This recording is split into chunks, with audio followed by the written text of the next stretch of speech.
Welcome everybody to Compass FC. We took a week off, but that was just to get our international break on. Obviously, international break. So I was like, you know what? Let's take this week off. Let's get back into it when the champions is back on. Obviously, I'm joined by JC Cervantes. JC, how you doing? Week one in the books, right? And week two of the NFL as well, right? But Yeah. here we are. Let's talk some champions. Let's get it on. Yeah, I need a bit of a break from the red light district. Eddie Rodriguez. Eddie, how are you doing? Yeah, it's always cozy in the red light district, especially when you have your compas on the beat sweater. Ooh, Check this out right here, talk to me. fellas. Don't slack on it. All right, make sure you get your sweater. Fernando has a comment down there somewhere. With the links, whatever, in the comments. It's pretty cozy though. I mean, I got a lot of compliments when we went to the bar. So if you're looking for a conversation starter, there you go. And you know what Eddie's all about. Eddie's all about the conversation starting. So obviously, good promo there, Eddie. We appreciate. Hey, I didn't even tell Eddie to say that. I didn't say any of that. Eddie promoted it, so obviously usual. I mean, I hear Dan and Dago always hitting the promos, so I said, might as well I hit a promo.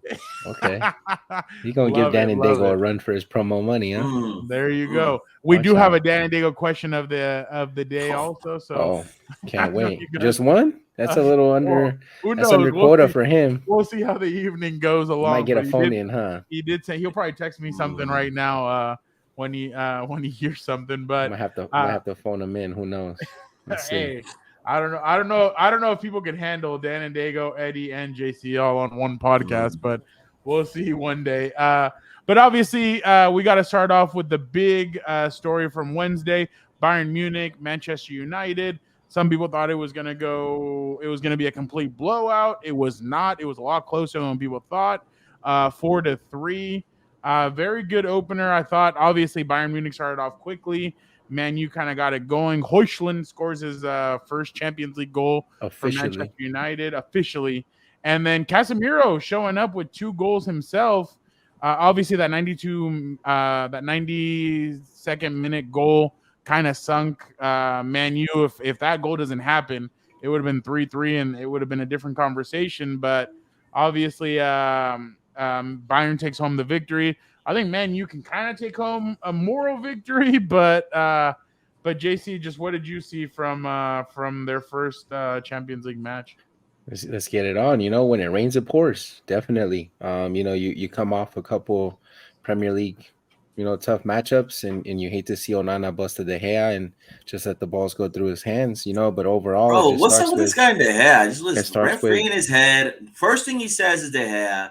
First of all, I think if De Gea's there, we might come away with a victory. Or at least if De Gea's there, we're not playing champions. We already saw that.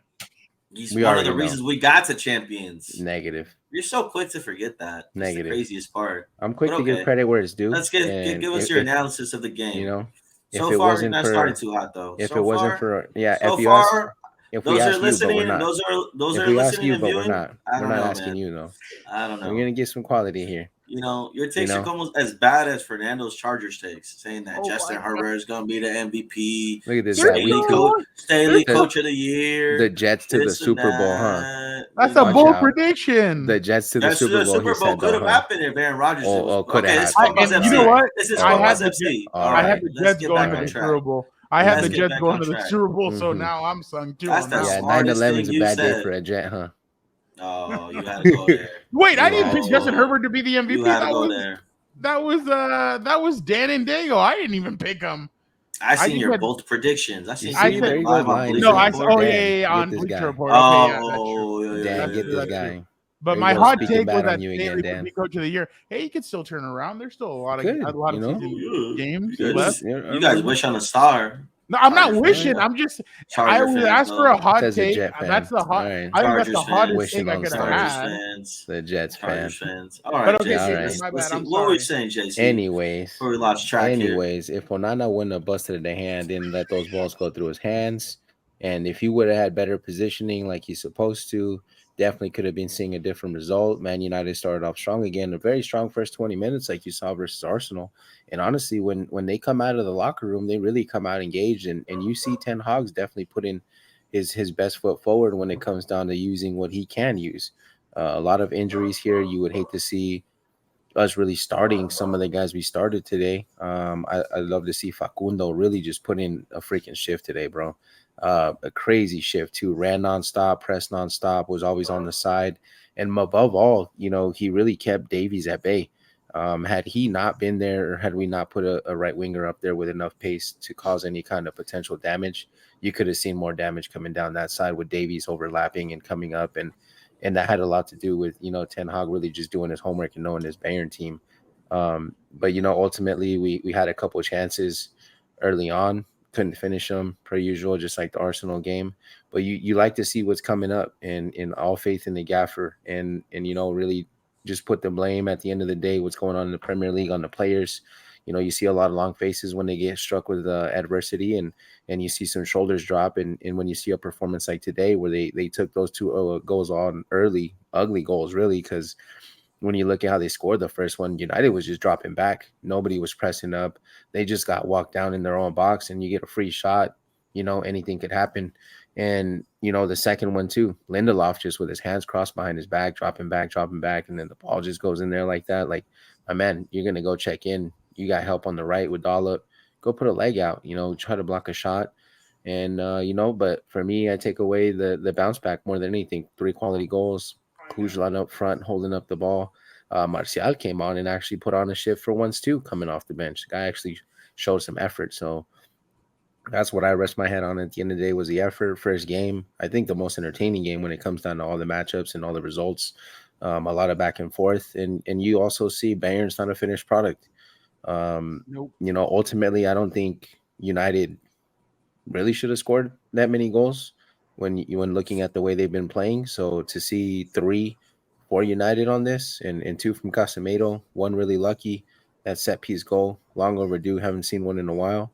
It's good to see that we're still practicing on the training pitch and sticking to it. But once you see these guys come back from injuries, you could be seeing some new blood for United and some fresh air. I can't wait. Eddie, what was your takeaway from the matchup? Oh, no hands out there. Yeah. Look, let's be real here.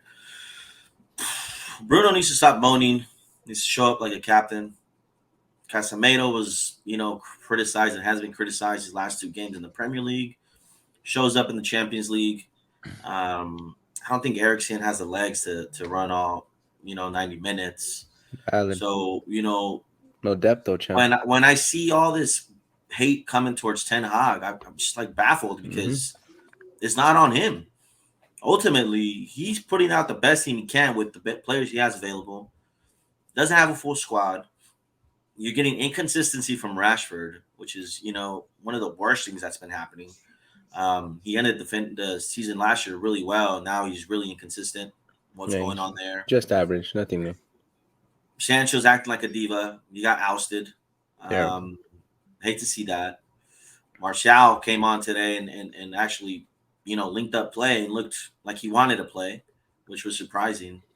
Højlund can't, doubt his effort. We put in a shift. Facundo, love to see him out there. But again, it's just silly errors and silly goals to concede. And when it's the Champions League, any error can cost you. And that's what happened today. So if you're a United fan, I don't think you can take any positives from it. I think you look at the game and you're like, hey, we had the chance to at least get a point from it. Why didn't we? And those are questions that Ten Hag is going to have to answer.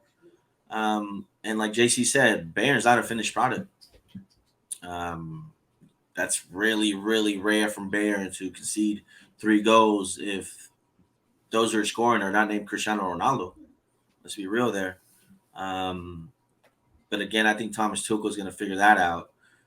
It's just a matter of time. Same thing will happen with Chelsea, where he was figuring it out on his way through the Premier League, but ended up winning the Champions League. So, yeah, it was an entertaining game, but you expect more from United. They need to react, because if they keep losing like this, the only person that's going to be under pressure is Ten Hag. These players are not going anywhere. Perhaps maybe Harry Maguire and Scott McTominay during the January transfer window can be moved on, but like Aaron Ten Hag is even then they just mope around and press their way, stay on the squad. Like you seen Harry was already shipped off in a verbal agreement, and he wants to hold out for $7 million. Like, come on, my guy. Like, what the hell? What more do you need, man? Like, get on going. So I mean, come on, Manchester United, you got to figure this out. This is what Eric Ten Hag had to say right after the match when he had his press conference. 3D defeats on that. And what's the mood like in the dressing room after that defeat? Disappointed. And when you score 3 goals in Munich, at least you have to take a point. But we didn't, and therefore we have to look in the mirror. But the goals were easy giveaways. On the money. That's what it was. That's what we just said. Easy goals. You score 3 in Munich to come away with nothing. Yeah. That's the worst part about it. But Bruno, you're the captain of this team. You need to start showing it, and you need to start, instead of moaning and complaining, you need to try to get your teammates involved, because as soon as they see you with your callous attitude and your bad attitude and you're waving and moaning, then the morale of the team is just not going to be there. So that needs to be figured out. And I know that's one of the biggest criticisms people have about him. He's a terrific player when he's playing well, but when he's not playing well, he's like a detriment to the team sometimes. Definitely. And he's just too loose with possession, just chips balls out, dumps them off, inaccurate headers, and just, I don't know if he sees something we're not seeing, but he just sometimes just kicks that ball out anywhere and just kind of expects players to make these runs that aren't happening. And, and it goes beyond that sometimes too. You see how he goes at referees, and, the more he antagonizes them, the more he attacks them, they're going to really just do what they do and not call things in the team's favor. And, that's something where as a captain, you have to understand that it's your responsibility to go ahead and rally the team. But, like you've seen videos, like your captain needs to be a guy you're going to go to war with and go to war for. When the going gets tough, your captain's the guy you look to pick you up and give you those words of encouragement or just give you that kick in the behind when you need it and show by example. And I don't think he's been showing that by example for some time now. And that's really where I'm put off with him too. I'm not so quick to give too much criticism when it comes to Bruno, because he did come in and run on fire. But as of recently, it feels like he feels like the team or other players need to work harder than he does. And because he did that, now he doesn't need to perform to a specific level. But if anything, his level should raise even higher, being the captain for this club. Not anybody's a United captain. And yeah, we could be talking a little bit in the past and how great we were. But that's what makes clubs great. When you go out and represent, you hold up that legacy, and you want to go and fill those shoes and fulfill those dreams of becoming champion. Like you got to act like a champion on football the pitch. Heritage. And exactly how Jose said, football heritage. And coach hit it right on the nose. He's not losing the locker room. Players are still reacting. You don't see players getting pissy foot when they get subbed off. He still very much has control of this team and this locker room, which is great to see, because his job's not done, man. And Reguilón too was a huge surprise. Oh, shout out to Reguilón for sure. Huge surprise for me. Since he's come in, you look like he's the only one fighting for the crust. He looks like the guy that's trying to get the team going. Yo, the whole first half, it was all Reguilón. It wasn't Rashford. It was all Reguilón. On the left. Yep. You see, and then to see him do things like this where he goes and picks up Onana, I didn't really see many other people, yelling at him, telling him to get up and get going, other than Reguilón. You want to sit there and sulk and play the ESPN FC had a perfect moment to show, hey, look, Reguilón being a good teammate. What do they go to? The poisonous of, they could have had David De Gea here. But instead of showing Reguilón being a leader and everything, and that's the crazy part. To me, Reguilón's being more of a leader here than Bruno has been. And I think a lot of the criticism for Bruno too is, look, he goes and plays with Portugal and he freaking nets 2 or 3 goals, and then he comes back over here and he doesn't do anything here. So I mean, I don't know if it's fair criticism or not, because I'm not as involved as you guys are, but I've noticed on social media a lot of people are coming at Bruno really hard.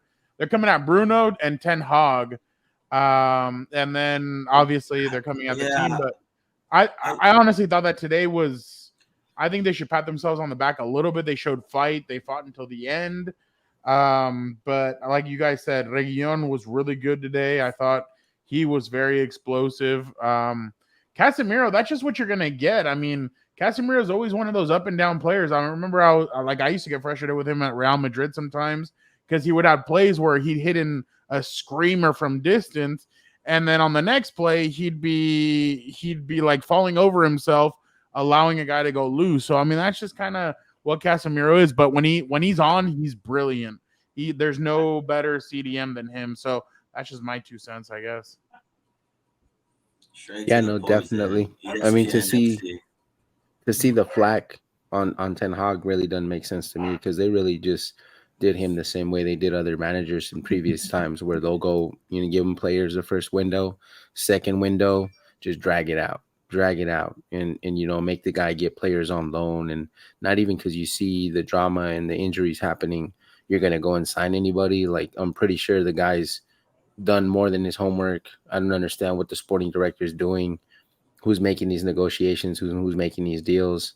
I understand we're going to overpay, but overpaying to a certain extent, or beyond a certain point is just absolutely ridiculous. And then when you look at the quality of players that we have been linked with in years past and where they're at now, and it's annoying and frustrating to see that you see these guys go to the other top talents and it's nowhere near. Let me put that up. And we're super close on these guys. We've had managers ask for players, quality players. Ole did an interview, and he spoke about the players that he was linked to and who he wanted. You know what? And now looking at this list, I kind of feel like the criticism towards Erik Ten Hag isn't warranted because like you guys said before we jumped on, I'd love to see his list of who he wanted. But Ole wanted Holland, Bellingham, Kane, Rice, and Caicedo. And then he said, and then Van Gaal came out a couple of years ago and said, United gave me my 6th and 7th choices of targets. And then Erik Ten Hag wanted Gakpo, Jay, and Harry Kane, and he didn't get that. So I mean, yeah. So my bad. Continue with what you. No, my favorite list above all is Ragnick's list. Yeah, look at that. The Croatian, little young superstar, Luis Diaz and Kuku, Lamer put in a shift today, playing right back out of position for Bayern Munich. That's a center mid. Julian Alvarez should not be on the bench for Man City. He's getting wasted. What he's doing there. And then you see a Caicedo who also after Ole is still being asked for by the next manager, and you still don't even make an attempt and a bid at Brighton. It's nuts, man. And then Enzo. Call it how you want. That's just a hard-working running player. But you see repeated names on here, and we're not even making bids, and it just doesn't make sense. Eddie? Yeah, what I take from this is the last manager that was there, they're trying to set standards and trying to get players to start realizing what club they're playing for, what it means to play for the club, was Mourinho. And this is what I'm worried about, that people are going to try to start and turn to look at Ten Hag and say, oh, Ten Hag out, because the guy's trying to set standards. He's trying to make sure that every player abides by these standards. So when we look at the Jadon Sancho situation, I have no problem with him ousting him because, one, you're not bigger than the club. Two, if you're not putting in the shifts and training, what makes you think I'm going to pick you to play? That's not how this works. I don't care if we paid $100 million for you. So, I think one of his faults something that will always leave a stain in his legacy, however long it is here at Manchester United, is the stuff that happened with Cristiano, because I think Cristiano was still able to give you another year or two at a very high level, and missing goals like we're missing today, I think Cristiano would have banged those in. So definitely, I mean, that's two guys there that. Cristiano came out and said, some of these players, some of the youngsters don't want to live up to these standards. It's too much for them. They can't cope with it. And here's Ten Hag doing the same thing. And if he's ousting players because they're not trying to, put in a shift and work towards these standards, I have no problem with that. So I think this is where United fans need to come together and realize that, this is a bigger problem than, just trying to blame Ten Hag. I think this is more of the players that are there are either not hungry enough to play for Manchester United, or they feel entitled to play for Manchester United. I don't see that from Garnacho. Garnacho came on for like 10, 15 minutes. He didn't complain. Head down and almost scored a goal. I think that's a mistake too. Versus the Arsenal game too, didn't he? Yeah, so I'm saying, I think Ten Hag is more so like he's caressing Garnacho. He's not trying to just throw him in the fire because, they're struggling out there. I think he's being a lot more careful with Garnacho because he can see the potential in a player like him. I think Facu has already had enough experience to where you can put him in there and expect him to perform. Enough loan moves, yeah. So, man, yeah. So if you're a Manchester United fan, it's time to back Ten Hag and take a look at these players that are playing for the United and really ask yourself, are these the players that Ten Hag's going to need moving forward to reach the things you want to reach, which is ultimately, I think, the Premier League. You want to get back on top, win the Premier League, and then you can start talking about winning Champions League. Yeah, and the crazy thing for me is like everybody wants results on year 2. Like year 2, as if the team was already built and you just needed to swap a coach to take the team to the next level. Like the only thing we're talking about these last years or since Ten Hag got appointed is getting back into champions and winning any of the other trophies we can win other than the league. Because to go on a league run, to go and win the champions, you need certain players, you need depth, you need stars, you need a culture, you need to have a foundation. It goes more than just sign me 4 players and we're gonna go win. That's not the way it works. You need to establish a culture. You're inheriting players that have been problems in the club for managers past. Correct me if I'm wrong. Isn't Ragnick just a sporting director who was converted into a football coach just in the January window when we sacked Ole? And it's just like, bro, like if for this guy to come in and say that the club is messed up at the higher level, and he's just a sporting director, so he's speaking to what he knows, proves points that there's things above the club that are making it more difficult for a manager to work. Van Gaal said that after he lost his job after winning the FA Cup.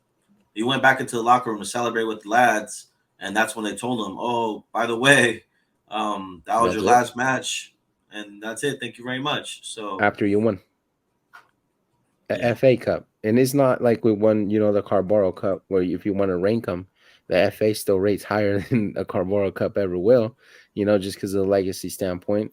And it might have been the only trophy we won, but we made an FA Cup semifinal last year, and you're a couple pieces away. And we made a final. We made an FA Cup final. Oh, my fault. Yeah, the final we won the Carabao Cup, and then we fell short on the Europa League. Yeah, the Europa League. My bad. Yeah, they have blunders and no get backs, right? Yeah, and then you see some accountability right here from Onana.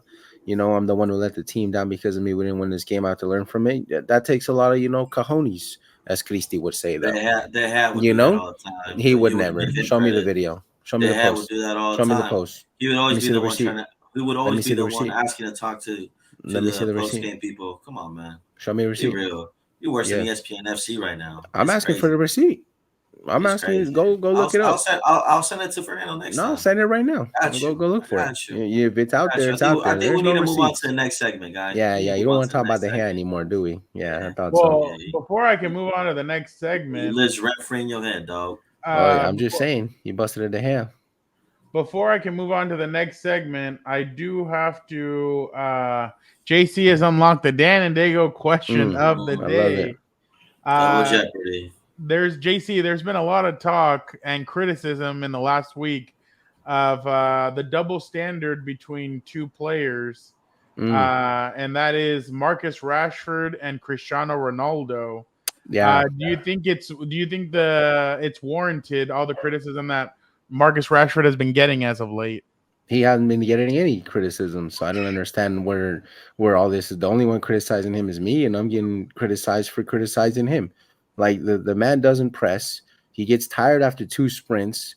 He doesn't run after like the 20th minute. He doesn't track back. Reguilón's been on the team for like 3 games now, 2 games, and he outruns them, outperforms them, outpasses, outpresses, and he's a left back, a left wing back. They were all butchering Christie because he doesn't drop back. You kidding me? When you seen Rashford drop back and play defense? They had to put him on the right wing because he's anonymous in Lamer's pockets in the left. Like I don't get it. Like Garnacho comes in and he's got Lamer on his back feet. What's the difference? You know, and then we need to see more of this because if anybody needs to be held accountable, it's Dear Diary boy right here. You know, I'm tired of seeing and hearing all this Instagram posts, Dear Diary, all this. You know, he's one of those. He's one of those guys that goes and uses social media like his Dear Diary, and it's just like, bro, like you know, some things you just gotta keep to yourself, my guy. She's you not know, Kevin this Durant. guy on social media. This guy right here, I think is my new best friend right here. Look, Simon UT. This is what I've been thinking about doing this for a while. Shout out Simon. You got a blue check. He went I through hope you the didn't pay whole for it, game. champ. He's like minute number 2 versus Brighton. Marcus Rashford, bad touch and he loses the ball. Minute 4, Marcus shoots instead of passing. 7, Rashford tries to dribble past 2 players, but he gets robbed. Just 15, like the Arsenal game. Rashford doesn't attempt to challenge for a duel. Like he literally and he never jumps for a header. The funniest part, the minute 40 is Rashford dribbles the ball out of play, crying emojis. Like this is just this guy really went above and beyond, and that'd be me. Honestly, that's just my head right there. Be like Louis Van Gaal, just write it down. You know, but I don't believe he receives enough criticism. And if anybody really needs to be out there and showing face, you know, it's Mr. Dear Diary right there. And you know, he wants to be number 10. The last number 10 I had, proper number 10, a true captain, a real hard worker, a real fighter. You know, Waza, a true number 10 through and through. And you know, this is the problem I have when you water down legends and you're quick to call anybody great. Like the guy hasn't put in on his shift since I don't know when. And you know, he gets praised for scoring tap-ins and you know, shooting so hard with his eyes closed. Like, I don't get it, man. I don't get it. Eddie, do you want to respond?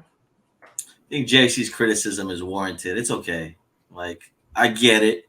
I agree with some of it.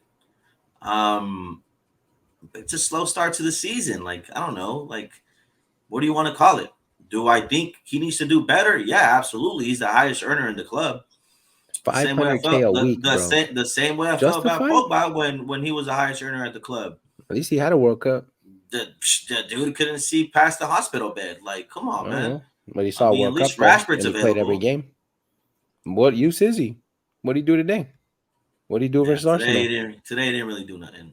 And then the same versus Arsenal. He scored against Arsenal. He scored against Arsenal. Yeah, and then he held the ball too long, and we could have been winning because Hujlan was wide open. I don't know what he's waiting for to pass the ball. The man's just scared for somebody else to show him up, and the guy needs to step up.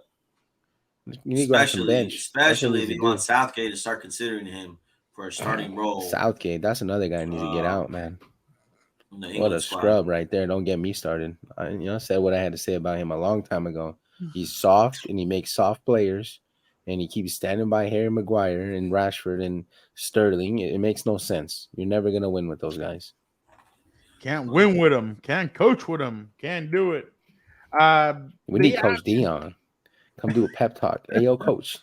Come get in these boys' ears.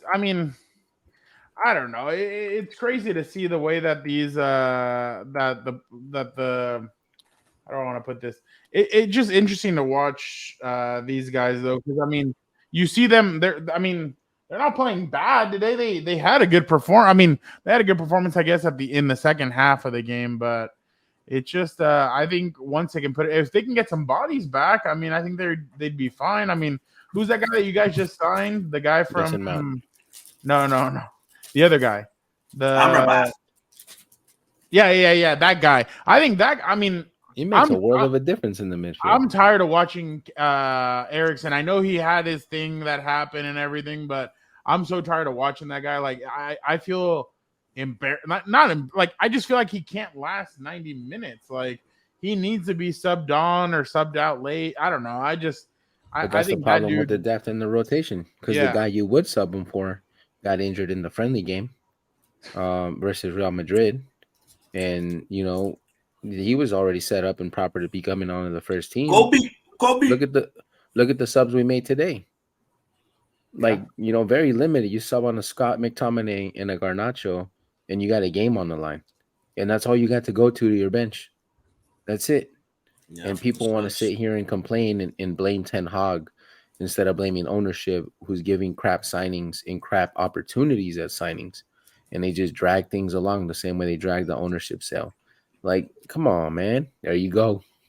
Tell them, coach. I told everybody at the very beginning of the week, I will not tolerate players that think it's about them when it's about the team. And we cannot make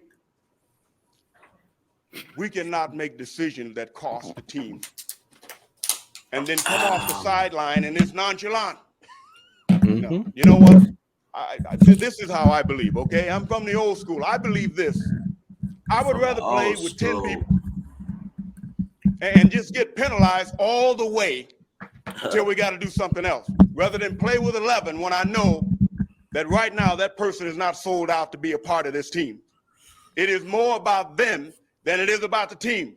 Cannot play with them. Cannot win like with me, them. for real. Cannot coach with them. Can't do it. Yep. I got one more rat left in the bunch, champ. Once we get rid of that one, you play sky's to the win limit. the game, guys. Some of us do, not all of us, unfortunately. Some of us sit out and demand ridiculous 500K wages without a justification in the world. All right, let's head over to the other interesting part of Wednesday. Real Madrid, Union Berlin, 0-0, 94th minute. Jude Bellingham scores a goal in 6 matches with Real Madrid. He has scored 6 goals and had 1 assist. Obviously, there's a lot of excitement at Real Madrid, but before we even get why your smile so big, bro? No, here we go. I'm going to show you why. Something's coming up. This is the fun. Like, it's about to get swifty. I feel like you guys are gonna love this. Like, watch this. So, this is the first time we see this team. He would have done, but there's still time. He's not going to stay there his whole career. You don't think so? You think Real Madrid? It's probably hard to leave Madrid, if I'm being totally honest. But at some stage, you think if he's the best player in England and one of England's greatest ever players, which I think he will become, I think he'd want to sample the Premier League because he's been at Birmingham, he's gone to Borussia Dortmund, he's gone to Real Madrid. I'm sure at some stage he want to play Liverpool, the 6 times Champions League winners. The 6th time. Listen. He played for a team that won 14. What? A team that won 14, so that's a tough one. I would look good. Let him know, Henry. Oh boy, Jamie, you some people say Arsenal and United fans are delusional.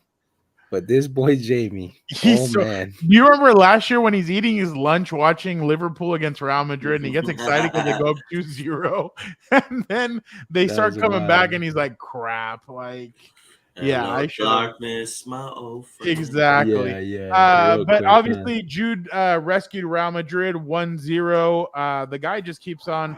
I thought he impressed over the weekend when he played with England. Now, obviously, he impressed today in his first Champions League game with Real Madrid. Eddie, what do you make of his first match for Real Madrid in Champions League? Hey, Jude. Let me tell you something about Jude Bellingham. The real deal. You don't get your jersey retired at 17 if you're not the real deal. Nah, man, this guy's on his way to become one of or the best player on the planet. He is football heritage. The kid has ice in his veins. The occasion is never too big for him. If we were talking maybe 2 years ago about Musiala or Bellingham, who will you take? Nothing against Musiala because I still think he's a generational talent. He's up there. He chose Germany, and he played a great game. And he played a great game today. Jude Bellingham, just on another planet right now. Papa Perez really, really, made the signing of the season just off of him. But that's expected from a club like Real Madrid, where they do smart business. They're never under pressure. They've done it for so long, and they're always on top of it. And that's what many clubs aspire to be, because let's be honest, like, when have you talked about Real Madrid overpaying for a player? Eden Hazard. You know, well, I guess that one. You can That one thank Steve slipped through Kerr the for cracks, that one. right? But That one I'll slipped through the cracks. I'll take You can that. thank Steve Kerr for that that still one. got you. That still got you a what? It got you a Courtois. It got you. Yeah, no, But you see, the thing was, Camavinga, so it look, got here's the you- thing with the Hazard signing. He was absorbing all the injuries. yeah, Because exactly. the minute he left, they all dropped You're like right. flies, big dog. As soon You're as right. he left, and he wasn't watching the games This from was the a stands. scrappy game, though. So if you're Ancelotti, yeah, it's great that you got the win, but Yeah, it wasn't very convincing. And You I need know to take- you need to Bonucci take it was as a loss. at Union Berlin now, and he's got the defense moving and everything. You can't really take a lot of positives from the game, because to barely win 1-0, and you need Jude Bellingham to bail you out, and basically what is the last kick of the game. Again, you can't keep winning that way, especially not in the Champions League. So if they have aspirations Madrid way, champ. Come on, man. to win the Champions League, this ain't it. You asked Man City about last minute goals, champ. I don't know. I think a Uh, guy Ed- named Kareem, no? Eddie, what A do guy you? named Rodrigo, no? Yeah, exactly. You know, it not, and I get where you're coming from. You just can't go game plan to go win a game in the 93rd minute, in the 94th minute. And you almost, for me at least, you got some shades of Madrid versus Sheriff. Remember that upset and how that went, you know, and it was like, there was a moment there where I was like, if Berlin scores first, I don't know where Madrid's going to get their goal from. Jude Bellingham and all, you know, Joselu missed a couple sitters, more than a couple. Rodrigo out there put the team on his back second half and just went on runs, and he was just out there playing FIFA and having shots from everywhere. Sorry, EAFC, it's not FIFA no more, right? But I don't know. There was a minute there where it's just like, you got to think as a Madrid player, like, this ball just doesn't want to go in, or a Madrid supporter as well, because they hit the post consecutively on one of those, and it's just like, when it's not your day, it's not your day, champ. It doesn't matter who you are, you know. It doesn't matter if you're Cristiano or you're this new 18-year-old kid that just debuted for Bayern, Tal or whatever. You know, when it's your day, it's your day, and when it's not, it's not. And it was feeling like that for Madrid, but you know, you keep on knocking, Jude's gonna answer, and there he was, and it's one of those where I'm glad he's with us. And he's not against us. And Jamie can keep dreaming all he wants, but as of now, and until further notice, Jude's gonna be a Blanco for a long time. And he's making proper justice to that 5, because when Zidane wore that 5, he really elevated that 5 to another level. There's some big shoes to fill, especially being that he's playing the role the same way, playing that same free role position, just an open playmaker, be here, be there, be everywhere. And that's why he's able to pop up and score the goals the way he is, because Ancelotti is really playing to the guy's strengths. You know, to see a Tchouameni and Camavinga defensive mid, oh my God, that's a dream come true for me. You give me a dream midfield right now, and I'm picking those 3. I'm sorry, everybody else, but a Tchouameni, Jude Bellingham, and a Camavinga midfield. Oh, my bad, and Valverde. My fault. I'm throwing Valverde right back or right wing. I'm throwing right back or right wing. You know, we can go, you know, however you want to set that up, but holy crap, man. Yeah, that's tough. And I think they've got a midfield for a long time. Madrid's just one striker away. Yeah. Madrid's just one striker away, or Vinicius being there. If Vinny's not hurt, I think Vinny was growing a little more frustrated open with space his down role. the middle. And it's more responsibility, and it's a higher, you know, it's a higher pressure situation for him, and he's got to adapt and adjust to it. He's got to block out the noise. He's starting becoming his own superstar now, and he's really got to manage that. You don't want to see him go full Ronaldinho, where he's party first, football second, because you know he's not as blessed, you know, as Ronaldinho was to go ahead and be able to do that. You know, his predecessors did, like a Rivaldo and a Romario and all these other legends, right? Like, kid, keep your head in the pitch, and you know, out the other word that sounds like itch, you know, Yeah, but like that's solid. Today, you know what's interesting? They started they went Bellingham, Camavinga, Tchouameni, and Modric. And at That was one point, crazy. they took out Tuchmeni and they took out Camavinga. Tuchmeni had a terrible tackle. Like, it was just not a good decision. Even he got up and he's like, dang, like, I need to be smart. Yeah. And like, he even came over to Modric and Modric told him, oh, you should have done this, that, whatever. So, but then the announcer said, because they brought in, I thought, okay, they're going to take out Modric and probably Tuchmeni and throw in Valverde and throw in Kroos on the bench too. and Kroos and Valverde. They ended up taking out Camavinga and Was Diaz on Tuchmeni. the bench? Huh? The kid that came over from AC, wasn't he on the bench too? Oh yeah, Brahim. They brought in Brahim Brahim. about in the 75th, 80th minute, and you could tell he changed the game. He got really fast.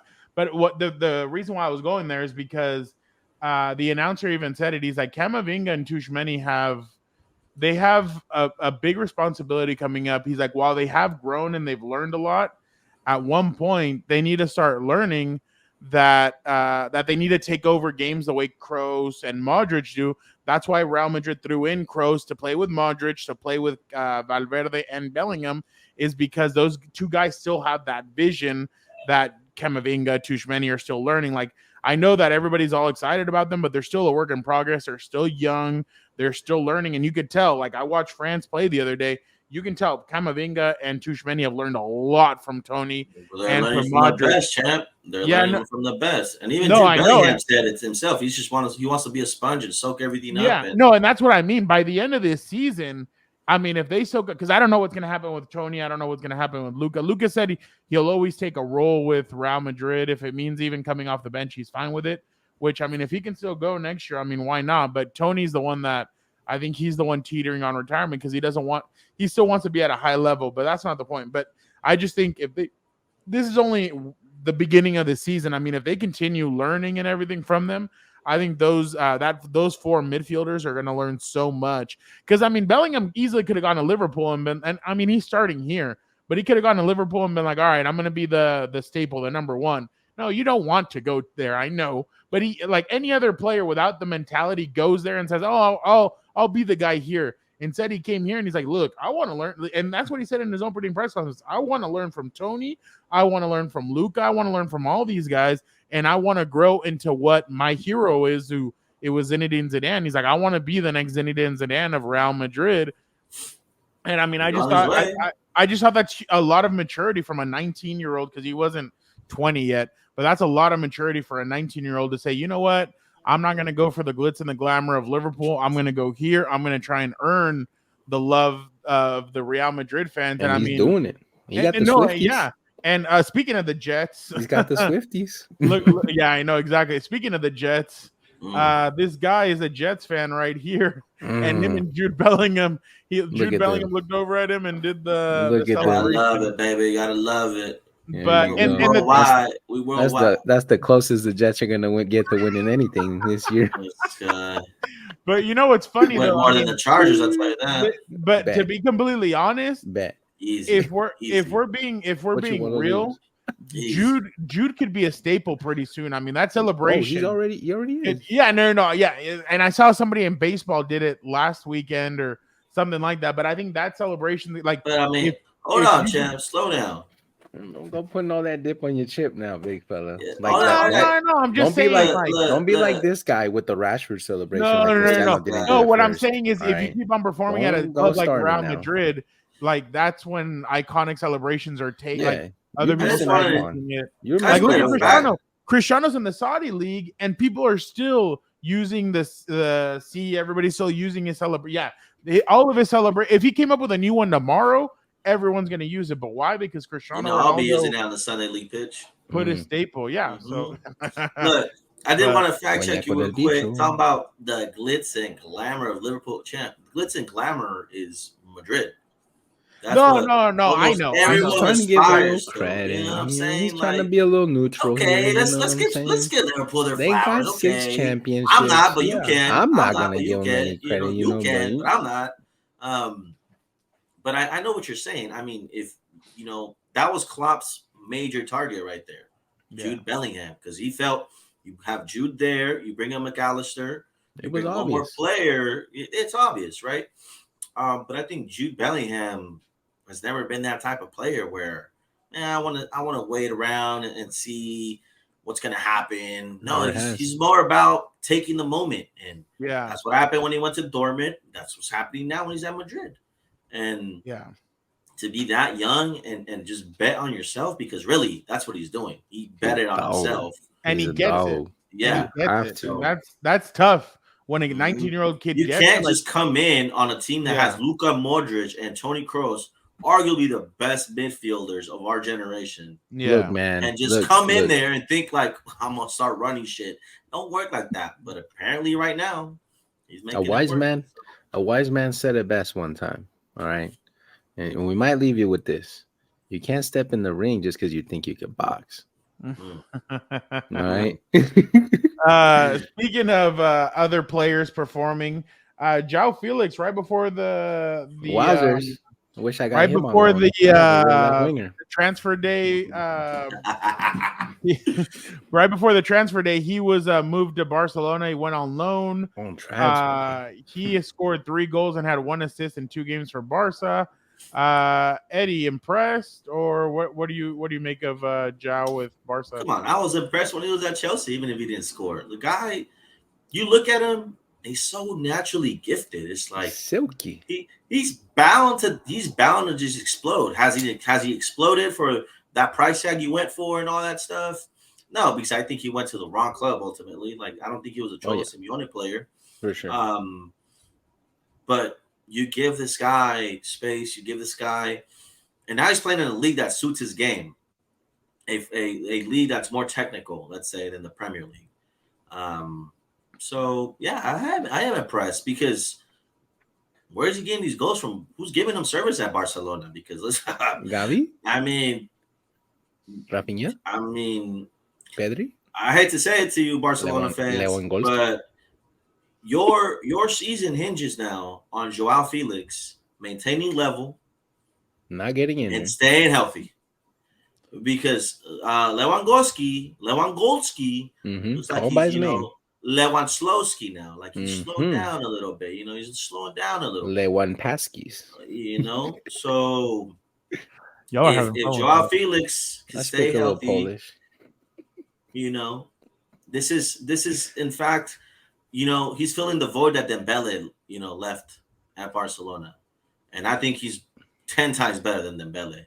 I don't know, and I'll tell you right now, Dembele would say it like a night and day difference. Yeah. At that PSG. team would go. That team would go as he would as Dembele would go. I'm just saying that PSG as he was doing the Lord's work out there at PSG, man, and it was a tight game versus BVB. Sorry, but Joao's a stud. I call him Little Kaká for a reason.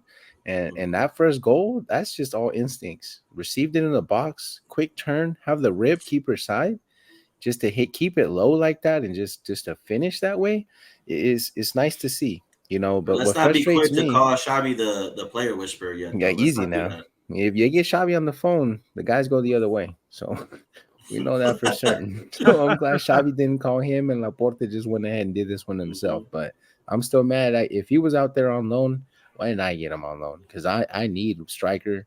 I need a left winger. I'm down bad right now. You don't have a left winger? Lord, what do you mean? I play with 10 men every game. Yeah, I play 10 men every game. You step it up. All right. So the time is now.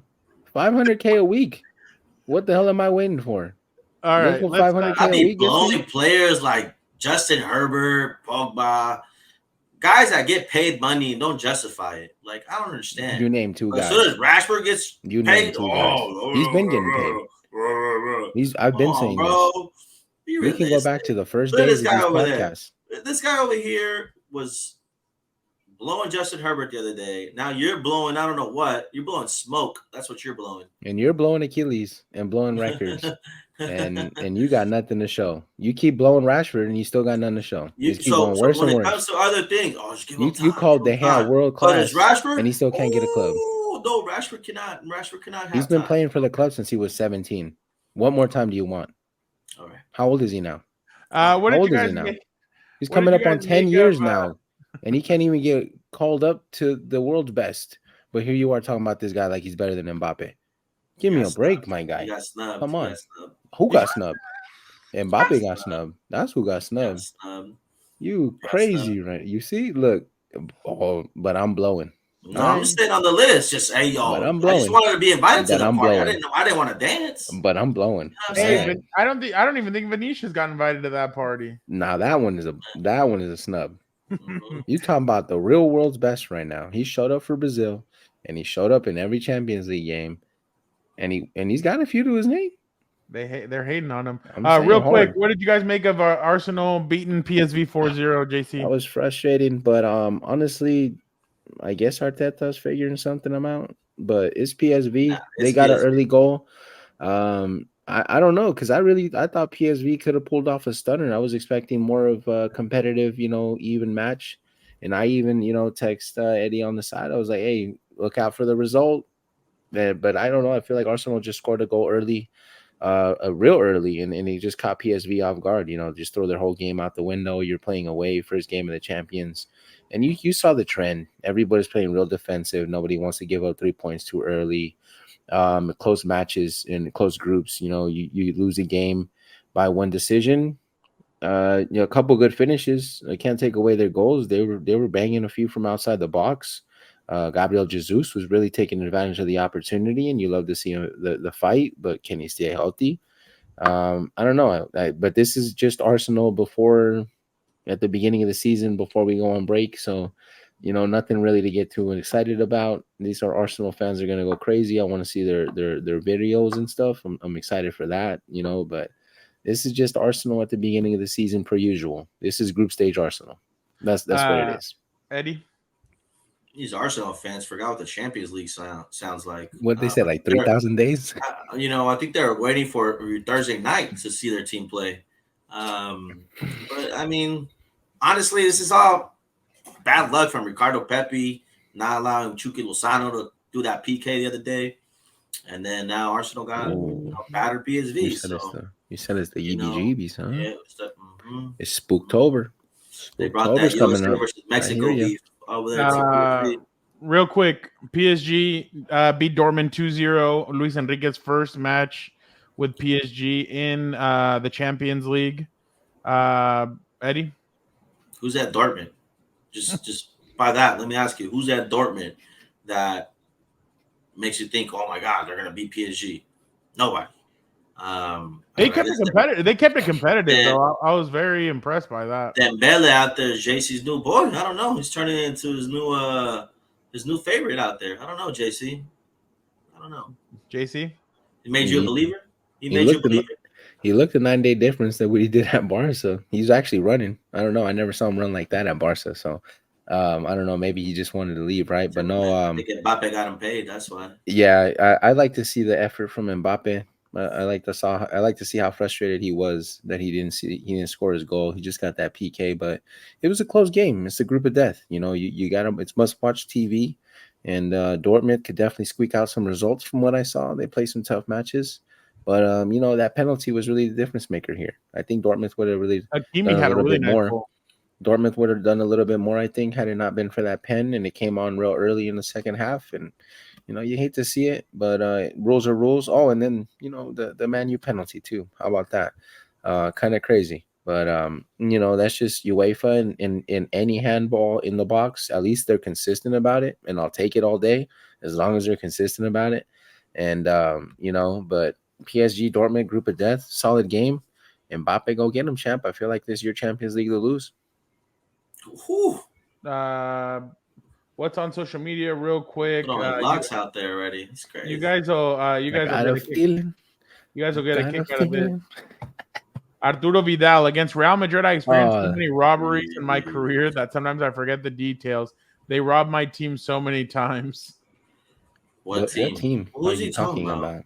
What the hell? I think he's talking about Bayern, Inter, and obviously he played for Barcelona for a little bit. Where was these robberies? Bayern Munich, Cristiano Ronaldo could not be stopped. He had 5 goals against them. Barcelona. Mm-hmm. And he couldn't get it done with them. In shambles. Inter, they're barely up and coming back to their their former glory. So what's he talking about? You see, the other day he's like, "Oh, if I hope Messi wants me at Miami. I'd go if Messi called me." I'm like, dude, you're so soft. Hey, bro, just make sure you take your knee pads while you're at it too. Yeah. My dude's like on dang near about 40, and he's still trying to rock this crazy mohawk. I don't know. Dude's got to get a grip. Go play for a Club America. Supposedly you wanted to go play out there. Go out there, bro. Go. I know. Come on, pull up. Yeah. Crazy. Last one. Is it this one? Yeah. So I saw this. I thought this was pretty funny. PSG have drawn a short list of 5 Real Madrid players they will target in response to the Spanish club's pursuit of Kylian Mbappe. Vinny Jr., Rodrigo, Tchouaméni, Camavinga, and Federico Valverde. Oh, so half of the Madrid squad. This list is embarrassing because I can already tell you that none of those 5 players would want to go to PSG. Like, you know what? I will tell you this. Tchouaméni. I think Camavinga, no way. Valverde, he said he's not going anywhere. He's gonna die for Real Madrid. I think he made that pretty clear. Yeah. I'll be honest. Like, I think even I let that one go. I think Tchouaméni, if Tchouaméni was going to go anywhere, I think it would be the Premier League because that's how competitive he is. But I don't think for PSG, like, who the hell wants to go to PSG? Like, obviously it's keeping Kylian out there, but I really don't think that anybody wants to head out. Like, Al-Khalafi is going to entice people with a private jet. Every post you make about the club. Here's $500,000. You're going to give out Saudi deals. $500,000, bro. That's nothing to these guys. You mean 500 million? They need to hurry up and make an offer for Rashford, man. Come on, man. Get him out of here. Real quick. Get Hog some transfer money. Get Ten Hag some transfer money, guys. Let's do this really fast. Let's predict. Let's predict this weekend in the EPL. You guys ready? He said minute, man. Come on, minute. All right, let's do it. Man City, Nottingham Forest. Uh-oh. It's at Nottingham. I don't know. Nottingham Forest always gives them a hard time. I wouldn't be surprised to see a tie. Eddie? I'm gonna go Forest on this one. They're coming off a little win and a little momentum, so why not? They got more history than a lot of these clubs here. So let's go Forest. Crystal Palace at Fulham. Crystal Palace, Fulham. I'm gonna go Fulham. That midfield's getting tough. I think Crystal Palace squeaks this one out and gives Roy some points. Yeah, Roy's nice. That was my only thing scratched my head on that, but I like that forward midfield. Luton Town versus Wolves. Oh, that's a horrible game. Wolves. Yeah, Wolves break the streak. Luton Town, I'm sorry, you're going down. Brentford at Everton. Ooh. Oh, that's a tough one. That's a tough one. All right. I'm gonna have to go with the little Scousers. Let's go Everton. I think Sean Dyche and their men are desperate to win, so I think they'll squeak this one out. It's gonna be a dogfight though. Yeah, when his back's on the wall, he usually always squeaks the results. So, Ooh, this one's gonna be an interesting one because it'll be at the same time that prime time is in Oregon trying to upset the Ducks. Burnley at Manchester United. We're breaking the streak. Hey, breaking the streak, big guy. We're breaking the streak. Manchester United. Burnley's another team that I have going down. I think Chelsea gets his first official Premier League goal too. Chelsea at Aston Villa. Ooh, good evening. Good evening. I'm going Villa. I'm going Villa. I gotta stay Chelsea on this one. I gotta stay blue. I'm going Villa. I gotta stay blue. London's blue. Eddie, you got that one wrong. It's at 6 a.m. Arsenal and Tottenham. It's at 6 a.m.? Yeah. No. Check it right. I swear, I'm looking at it right now. It's at 6 a.m. Sunday. Yeah, September 24th. Man, North London Derby. London's blue. I'm gonna go Spurs on this one. I think that boy Ange Ball, whatever they want to call it out there. They're playing tough. He's got them boys moving. Sonny. You know where I'm at. I'm gonna go Spurs. I'm gonna go Spurs. Hermano Coreano. 100% Spurs. Both of you guys? Yeah. Liverpool, West season. Ham. Who? Liverpool, West Ham. Oh. The Scousers are getting warm. I don't know. They're running a lot. They're running a lot. I think it's gonna be a tie. It's gonna be a tie. Yeah. It's gonna be a I'm tie. gonna go draw. I'm gonna draw on this one. one? No, I think David Moyes got them boys playing. No, Ward-Prowse, baby. Ward-Prowse. Brighton at Bournemouth. Brighton. You gotta ride the hot hand, champ. They haven't let up. Last one, Sheffield United at Newcastle. Let's go Blades. Yeah. Just for Dan. You going Blades and not Newcastle? Nah, I'm just messing with you. I want to give Dan a hard time, but I can't. This is Newcastle for me. I'm gonna go the Blades because they should have beat who did they play? They should have beat City, I think. They were unlucky to not beat them. So I think Tottenham. They should have beat Tottenham. I say sorry. They should have beat Tottenham. They held out. The Champions League exposure for Newcastle did them well, and it's gonna give them some confidence. I'm gonna go the Blades. I'm gonna go the Blades. Yeah, Christian Pulisic had an incredible game against AC Milan. That was world class. They kept on picking his pocket left and right. Newcastle's like, hey, we've played against this guy before. We know him. Bro, you such a hater. I don't understand. Listen to who? Listen to this guy, bro. Look, the other day I texted the chat talking about this man loves Chicharito. Oh yeah, dude, yeah. I mean, yeah. No, I just said I thought he was good. I would prefer him over Pulisic. Yeah, why not? What? You're crazy, bro. Highest goal scorer from Mexico. That's kind of crazy. That's not a tough feat. Come on, bro. And then he played these friendlies versus Curaçao and Honduras and El Salvador and all these like half a star teams, bro. Don't start. Those same squads. Bro, you can put me in any CONCACAF team and I'll start being the best goal scorer of all time for CONCACAF. And it's like 60 goals. Bro. Prime me playing.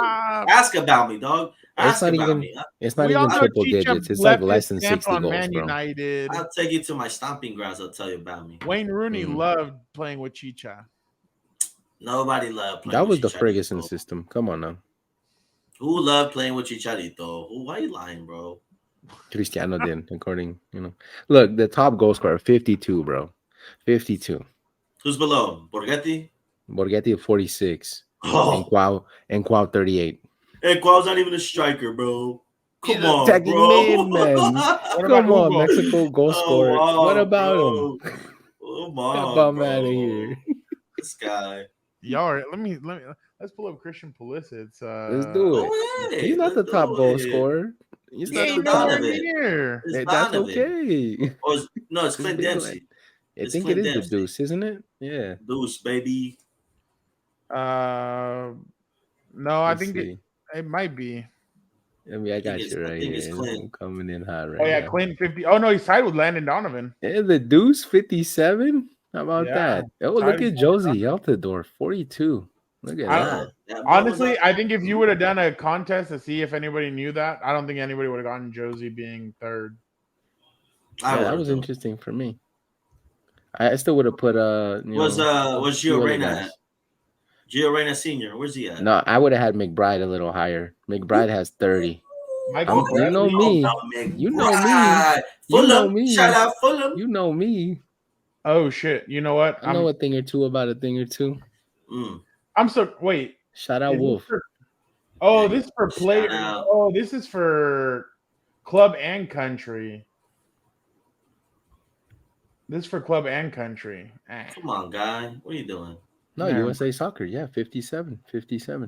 Are you sure? This is just U.S. men's national team. Yeah, from 2004 to 2017. Clint Dempsey. And then Donovan 2000 to 2014. And Josie Altidore from 07 to 19. I may have to eat crow. Pulisic's at 26. Hey. Looking real early in these stages, too. Hey, even had his time yet. Put some respect on him, you know? I'm talking about the Milan player of the month, Black. We're talking about he won back-to-back finals against Mexico, guy. When was the last time Donovan did that? No, see, I thought this was it. No, they're combining everything because at Chelsea he had 26 goals. At Borussia Dortmund he had 19. A different list. At AC Milan, I'm yeah. just talking U.S. men's national team. I don't think he has 26 for the U.S. I'd be very surprised. Chicharito has 56 for Mexico. What do you mean you're surprised? He played for like 10 years. Pulisic hasn't been on there for 10 years. He's been playing there since he was like 18, my guy. Who? He's been.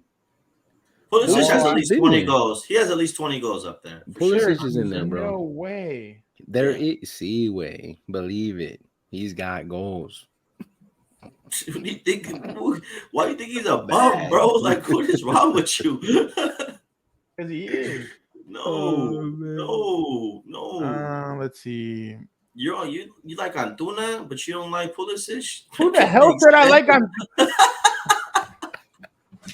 All right, sign off. We're signing off. Listen, Tecatito. Hey.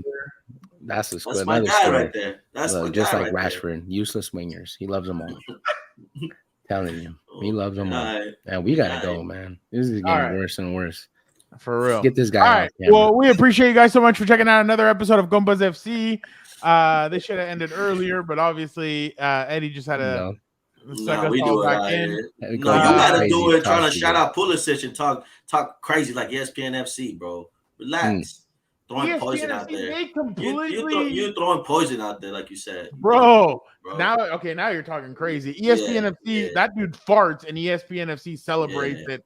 Nobody's ever farted like Christian Pulisic ever has. Stop throwing poison, bro. But I guess that's ESPN FC.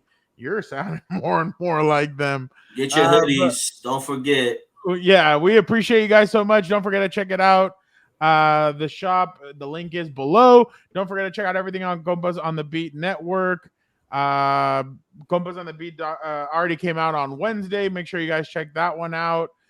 Don't forget to check out What's Up Bolts. Dan and Dago and I break down the Chargers versus the Vikings.